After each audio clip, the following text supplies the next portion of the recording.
Sean here again. So I've been having a lot of people ask me like how I set up for kokanee. So I just thought I'd do a quick video of what I'm using, kind of a quick setup down from the rod all the way to the end of the business end there. So we'll talk about that real quick. I'm running some 10-pound main line. I run a rubber bead up top, and then I'm using one of the VIP sliders, the little minis. And then I'll just tie in a snap swivel or a bead chain swivel here. This is something I'm trying out. This is like a halibut leader, but mostly what I'll do is I'll tie in from either a 24-inch to a 36-inch, like 20-pound up to 40-pound bumper line. Right, so that's where you have your lead right here.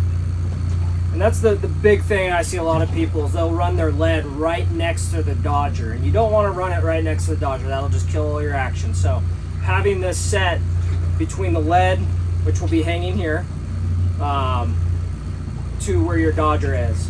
Now for Dodger, I've been running these lured ones here. Let me show you real quick right out of a package. So these are great blades. They're show you why I like them so much. And I generally run a longer setback than a lot of people do. And the reason for that is when these Dodgers come, they're flat, right? You don't want to run it just like that right out of the package. Right in the middle, two fingers, give it a little bend. Now, that bend right there is going to give you, let's see there, that half little crest right there, that's what's going to give you that action, that lure. Now, let's say you have a little bit longer setback and they're being a little timid, you can flatten that out a little bit. Tame that lure down a little bit. That's really whipping. Or you have a longer setback and you need that action back there, you give it a little bit more. Now you're going to really kick a lot harder and get that lure. So when you get your lure, there's two ways to do them, and I do it both, just depends on what I'm doing. You either tie a loop at the end, but lured adds a little swivel in there. So I'll pull this, just kind of unwind it real quick here. I'll give it a couple pulls with fingers, that'll straighten that line out.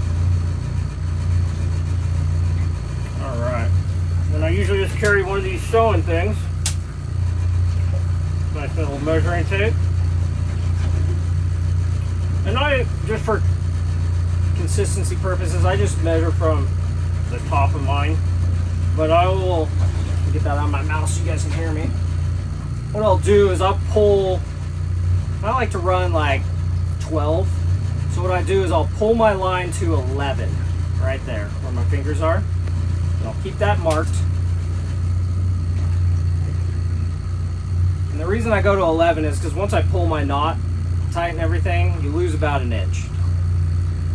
So come down to 11, and I'm just tying a real quick fisherman's knot, 5 to 7 wraps.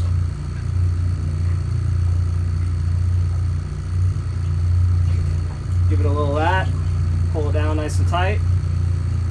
Oops. Do a little snip.